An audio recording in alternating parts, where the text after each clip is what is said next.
हरे कृष्णा दोस्तों, मैं अपने चैनल चलते चलते 802 पे आप सभी का एक बार दोबारा से हार्दिक अभिनंदन करता हूं।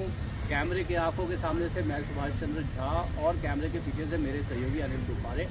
और अभी हम बैठे हैं लद्दाख भवन के सामने और हमारे साथ जो बैठे हैं उनका शुभ नाम है सोनम दोरजे। जैसा कि आप सभी जानते हैं कि कल जो है गवर्नमेंट ऑफ इंडिया की तरफ से टॉक का जो प्रपोज़ल आ गया, उसके मद्देनज़र शाम को सोनम वांगचुक सर का जो अनशन जो है ख़त्म हो गया। हम कल रात को भी आए थे, तो आज मैं आपको जो है कुछ ऐसे लोगों से मिलवाना चाहता हूं जो पर्दे के पीछे के हीरो हैं। ये जो पूरा आंदोलन चला, साथ में जो ये पदयात्रा 1 सितंबर से लेकर के जो अभी तक चल रही थी, मैं तो ये समझता हूं कि अभी तक भी ये यात्रा चल रही थी, उसके जो है सोशल मीडिया की पूरी जिम्मेदारी जो है सोनम दोरजे संभाल रहे थे। तो सबसे पहले सोनम, हम आपका जो है बहुत बहुत वेलकम करते हैं अपने चैनल के ऊपर। तो आप बताएं कि आपकी क्या जिम्मेदारी रही इस पूरे पदयात्रा और अभी तक जो जितने भी मूवमेंट्स हुए।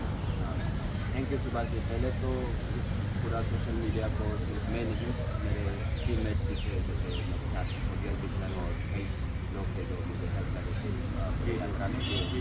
क्योंकि इस यात्रा को पूरा डॉक्यूमेंट करके फिर इसमें से कंटेंट निकालना बहुत मुश्किल होता है, क्योंकि आप रोज़ के रोज़ 25-30 किलोमीटर आपको चलना होता है। दिन के ख़त्म होने तक आप लोगों को एक संदेश जो सोनम सर का रहता है उसको निकाल के बाहर लोगों तक पहुँचाना काफ़ी मुश्किल भी होता है, क्योंकि उनको भी चलना होता है, फिर वो सब एडिट करके डालना। और कहीं ऐसे जगह थे जहाँ पे इंटरनेट बिल्कुल एक्सेस नहीं था, 2-3 दिन में तक इंटरनेट मिलते नहीं थे, तो वो प्रॉब्लम था। और बाकी ओवरऑल जो जर्नी रहा वो काफ़ी चैलेंजिंग था हमारे लिए भी, क्योंकि ये शायद पहली बार हो रहा था हमारे, मतलब अब तक हमने जितना भी काम किया था उसमें पहली बार हो रहा था कि हमें 20-25 किलोमीटर तक चलना है, उसको डॉक्यूमेंट करना, फिर एडिट करके फिर लोगों तक पहुँचाना जो है। तो इसलिए ये प्रोसेस काफ़ी लंबा हो गया था। और कंपेयर टू पिछले पर जब हम क्लाइमेट फास्ट में बैठे थे वहाँ पे, क्योंकि हम एक ही जगह पे बैठे थे, तो हम वहीं पे शूट करके वहीं पे डालना हमारे लिए काफ़ी इजी हो गया था। और इसलिए अगर आप इस बार देखेंगे तो इतना रेगुलर अपडेट्स नहीं आए, क्योंकि लास्ट टाइम जब हम क्लाइमेट फास्ट में थे तब सुबह शाम रोज़ एक वीडियो आते थे लोगों को, इससे और भी मतलब लोग ज़्यादा जो है लोग कनेक्ट होते हैं। तो इस बार तो उसकी वजह से, क्योंकि बहुत सारी चीज़ें इन्वॉल्व था इस बार, तो इसलिए इतना रेगुलरली कंटेंट आ नहीं पाया। मगर फिर भी जो कंटेंट गए जिसमें लोगों का जैसा रिएक्शन रहा उससे हमें काफ़ी मतलब, क्योंकि एक हमारे लिए ये भी रहता है कि हम एक कंटेंट वीडियो या वो अपडेट डालते हैं, तो उस पर लोगों का कैसे प्रतिक्रिया रहता है वो रिएक्शन जो है, तो उसी से हमें फिर प्रेरणा मिलता है कि हम अगले बार फिर उसी से भी अच्छा करके लोगों तक ये संदेश पहुँचाए। तो इसमें हमारे टीम सब इन्वॉल्व है, सबका मिलकर किया जाता है। सोनम, इस पूरे यात्रा में जो 1 सितंबर, जो जहाँ तक मैं जानता हूँ सर, सोनम वांगचुक सर का शायद बर्थडे भी होता है शायद 1 सितंबर। मैंने ऐसा कुछ इंटरनेट पे जो है पढ़ा था। तो ये 1 सितंबर से ये कल तक की यात्रा थी, पूरा यात्रा का ही क्रम था। तो सबसे जो है इस यात्रा के यादगार पल जिन्हें आप सबसे अच्छे पलों में गिनना चाहोगे, कब रहा? क्योंकि यात्रा जब स्टार्ट हुआ तब बहुत सारे मन में वो था कंफ्यूजन कि क्या होगा, कैसे होगा, या होगा भी नहीं है, बहुत सारे ऐसे था हमारे साथ करते थे। तो फिर जैसे ही लद्दाख किले से स्टार्ट किया और लोगों का जुड़ना, मतलब जुटते गए और जैसे तकलंगला के हम जब बेस पे पहुँचे थे, मुझे याद है कि हमें सुबह 5:30 बजे निकलना था, क्योंकि वो तकलंगला का जो पूरा चढ़ाई था उसको करना था। तो उसमें सबसे मुश्किल हुआ, क्योंकि आपको शूट भी करना है और आपको पूरा एल्टीट्यूड गेन भी करना है, one of the highest motorable जो पासिस है। तो उसमें थोड़ा बहुत दिक्कत हुआ, क्योंकि आप इतना जैसे ऊपर चढ़ते हो सांस ऑक्सीजन कम होते जाता है, और फिर आपको लोगों से थोड़ा आगे भी चल के फिर शूट करना है, फिर थोड़ा पीछे रह के भी शूट करना है, तो वो मैनेज करना थोड़ा मुश्किल हो गया था बंगला में। और फिर उसके बाद बीच में जैसे सेक्टू पहुँचने से पहले पर्सनली मुझे स्टोमक इन्फेक्शन ऐसे कुछ हुआ था, जिससे बीमार पड़ गया था। तो 2 दिन मुश्किल हुआ था, उस टाइम ज़्यादा काम भी नहीं कर पाया और ज़्यादातर मतलब सोना पड़ रहा था, तो वो थोड़ा बहुत वो था प्रॉब्लम। और मगर जैसे ही हम हिमाचल में पहुँच के उसके बाद फिर लोगों का जुड़ना स्टार्ट हुआ। जैसे हिमाचल में आपको ही मालूम है कैसे लोगों ने वहाँ पे रास्तों से स्वागत किया। मैं भी यही आपसे, सॉरी मैं आपको इंटरप्ट कर रहा हूँ, मैं भी आपको जो है यही मतलब जानना चाह रहा था, क्योंकि 17 दिन मैंने आपके साथ इस यात्रा में गुजारे हैं। ये मेरा सौभाग्य रहा कि आप लोग के साथ जो है चला। तो मतलब जिस तरह से हिमाचल प्रदेश में आप लोग की यात्रा को जो ओवरवेलमिंग सपोर्ट मिला, मतलब वो मतलब बहुत ही इनक्रेडिबल था। तो क्या आप हिमाचल के लोगों के लिए क्या कहना चाहेंगी? और वहाँ के जो लाहौल स्पीति की एमएलए अनुराधा राणा तो बहुत लंबे पैच तक जो है वो सर के साथ चली। तो आप हिमाचल प्रदेश के लोगों को क्या कहेंगे? एक तो हमें बिल्कुल उम्मीद नहीं था, जो भी उन्होंने जो प्यार दिया वो बिल्कुल एक सरप्राइज़ था हमारे लिए, क्योंकि जैसे हिमाचल आने तक लद्दाख के बीच में लगभग बीच में ऐसे रास्ते हैं जहाँ पे कुछ सेटलमेंट नहीं है, कुछ लोग नहीं है, कैंप्स थे, वहाँ पे लोगों से मिला। जैसे हिमाचल को इतना उम्मीद नहीं था कि इतना प्यार मिलेगा यहाँ वादिया ब्रिज को। और फिर उसके बाद जैसे हम बारालाचा के बाद नीचे पहुँचे थे उस बार, वहाँ पे लोगों ने स्वागत किया। फिर वहाँ से पता चलना स्टार्ट हो गया कि वहाँ पे लोग इतने सारे लोग जुटने जा रहे हैं। तो उससे यही झलकता था, मतलब एक तो हम वहाँ उस जगह में इतने मतलब लोगों से कनेक्ट पहले था नहीं, हमारा इतना लोगों के बारे में भी इतना मालूम नहीं था। लाहौल स्पीति के जो कल्चर, लैंग्वेज और सब कुछ हमारे से मेल जोल खाता है लद्दाख से। तो लोगों से बातचीत करते गए तो हमारे भाषा भी सीखता है, हमारे रहन सहन से। तो एक प्रकार का जो एक बॉन्डिंग जो पहले से लद्दाख और स्पीति के बारे में हम हिस्ट्री में सुनते थे कि यहाँ से राजा कोई रानी जो शादी करके गए और ऐसे कल्चर एक्सचेंज होते रहे। लेकिन हमने पहली बार हमने खुद अपने स्तर पर ये अनुभव किया, तो उसमें बहुत ही एक कनेक्शन रहा लोगों के साथ, जो सिर्फ ऐसे ही मूवमेंट में होता है। तो वो प्यार जो हमें उन लोगों से मिला उसके लिए हम बहुत आभारी हैं उसके लिए। और जिस तरह से हमने देखा, मैं ख़ास तौर से जिक्र करना चाहता हूँ क्योंकि मेरी भी मेमोरीज उन सब से जुड़ी हुई हैं कि हिमाचल में जिस तरह से महिला मंडल का एक कॉन्सेप्ट है और जिस तरह से महिलाओं ने मतलब हम सभी को, क्योंकि मैं भी उसका पार्ट था, जिस तरह से उन लोगों ने होस्ट किया, तो मतलब एकदम एक सैल्यूट बनता है उन सभी के लिए जो है। जी। तो क्योंकि महिलाओं का रोल जो है इस सारे मूवमेंट में एक देखा जाए तो एक अलग स्तर पे रहा है जी। ले से हो, लाहौल स्पीति से हो, नीचे जिसे भी जहाँ से भी हम गुजरे हैं वहाँ पे हमेशा वो जो महिलाओं का जो समूह होता है हर जगह का, वो लोग ही आगे आके उन्होंने सपोर्ट पहुँचाया। तो इससे हमें समझ में आता है कि एक सोसाइटी को अगर आगे बढ़ना है तो उस सोसाइटी के महिलाएं जो है हमेशा आगे होगा, यदि वो एम्पावर्ड होंगे तो डेफिनेटली जो है सोसाइटी जो है जी अच्छा करेगी। जी। अच्छा, लेह लद्दाख में आप जहाँ तक मैं बहुत ही फॉर्मल बात करता हूँ, तो आपके ईमेल आईडी के जरिए से मुझे पता चला कि कहीं आप हयाल से जुड़े हुए हैं जी। क्योंकि आपके तो आप बताएं वहाँ लेह लद्दाख में आप क्या करते हैं?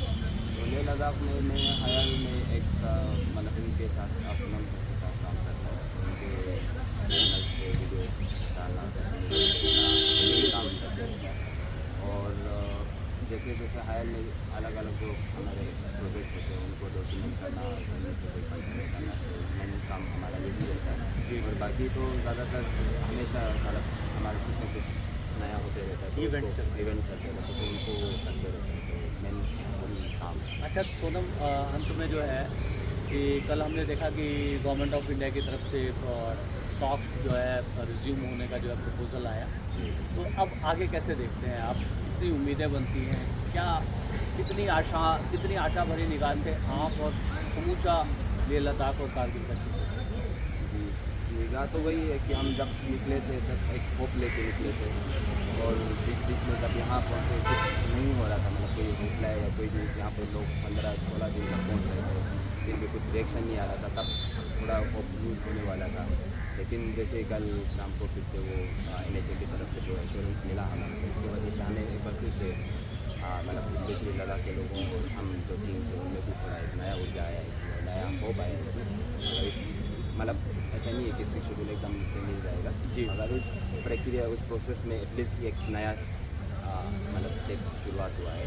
तो अभी हम इसीलिए इसी के लिए होपफुल है कि आने वाले मतलब समय में जितने से जितने जल्दी हो सके लद्दाख के लोगों के जो भी मनोकामनाएं वो पूरा हो, तो उसी आशा के साथ हम और ये अंत में जो मतलब दिल्ली में कैसा अनुभव रहा, और दिल्ली में यहाँ लद्दाख भवन में बहुत सारे इंटेलेक्चुअल्स, स्टूडेंट्स और सोनम सर के प्रशंसक भारी संख्या में यहाँ समय टाइम टू टाइम जो है मिलने आए। तो दिल्ली का आपका अनुभव कैसा रहा? कुछ कहना चाहेंगे लद्दाख निकलने से पहले दिल्ली के बारे में? दिल्ली का स्टार्टिंग में थोड़ा अनएक्सपेक्टेड था, जैसे हम डिटेन हुए थे पहले ही, एंट्री करने से पहले ही मतलब दिल्ली सीधा पुलिस स्टेशन पहुँच गए थे, वो काफ़ी थोड़ा सा अनएक्सपेक्टेड था। और उसके बाद से फिर हमें लगने लगा था कि क्या क्या होने वाला है, वो मतलब वो काफ़ी क्योंकि हम 2-3 बार डिटेन हो गए थे। उसके बाद फिर वो एक प्रोसेस हमें भी पता चल गया था कि हम मतलब डिटेन होते जाएंगे, लेकिन कुछ वो प्रॉब्लम होने वाला नहीं, क्योंकि पुलिस जो थे यहाँ पे पूरे काफ़ी हेल्पफुल थे। तो यूजुअली अगर प्रोटेस्टर के साथ आप देखते हैं तो उनका रवैया जो थोड़ा अलग होता है, लेकिन जो लद्दाखी लोग थे क्योंकि उनका पीसफुल था, तो पुलिस भी बहुत अच्छे से रूट नहीं थी पुलिस, हमने देखा बहुत। जैसे हम डिटेन होकर पुलिस स्टेशन पहुँचते तो फिर उनके साथ आराम से बातचीत करते हुए उनको हमारे मुद्दे के बारे में समझाना हो, या वो लोग भी पूछते थे कि क्यों आप लोग कर रहे सब कर रहे, तो वो रिलेट कर पा रहे थे हमसे। तो इसलिए यहाँ पे जो भी पुलिसमैन थे उनके साथ हमारा मतलब अच्छा वो रहा। हालांकि डिटेन हुआ, मगर वो उस तरीके का डिटेन नहीं था जिस तरीके का वो दूसरे लोगों के साथ रही है, तो वो था। और बाकी ओवरऑल दिल्ली में जो लोगों ने प्यार और सपोर्ट दिखाया ये पिछले 16 दिन तक, उसके लिए हम शुक्रगुजार रहेंगे हमेशा के लिए। और होपफुली अगर ऐसा दोबारा दिल्ली हमें आना ना पड़े, यही हम दुआ करते हैं, और जितना हो सके हमारे लीडरशिप लेवल पे ये सब रिजॉल्व हो जाए। तो सोनम, लास्ट में मैं एक ही बात कहना चाहता हूँ कि ये जो यात्रा थी, हम और आप मिले, बहुत सारे लोगों से मिलना हुआ, तो ये जो है सिर्फ एक पड़ाव था, एक स्टॉपेज था। तो मैं आपसे यही कहूँगा कि मैं खुद से भी ये बात कह रहा हूँ और आपके लिए भी ये बात कह रहा हूँ कि मुझे पूरी आशा है कि हम लोग दोबारा मिलेंगे और कभी अलविदा ना करें। और फिर मिलेंगे चलते चलते। Thank you Sonam, thank you.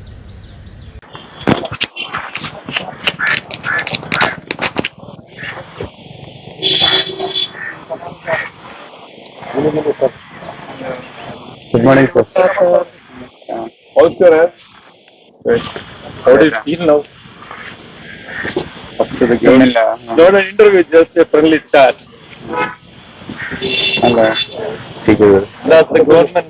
Sir एक कंक्लूड जो है बोल दीजिए, इसको थोड़ा सा यदि बोल सके तो। Can I take a photograph? You can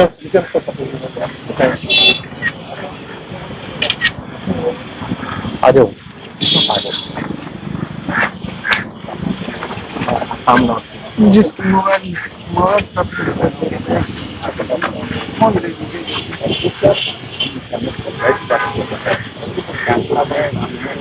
Assam बच्चे का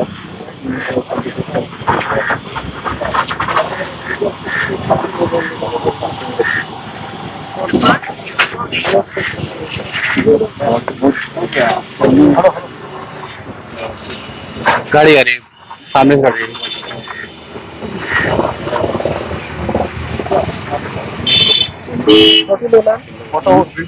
फोटो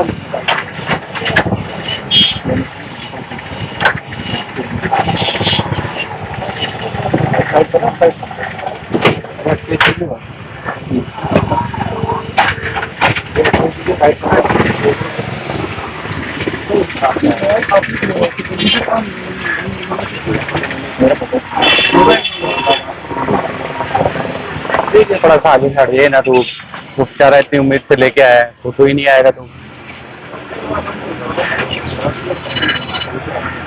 हेलो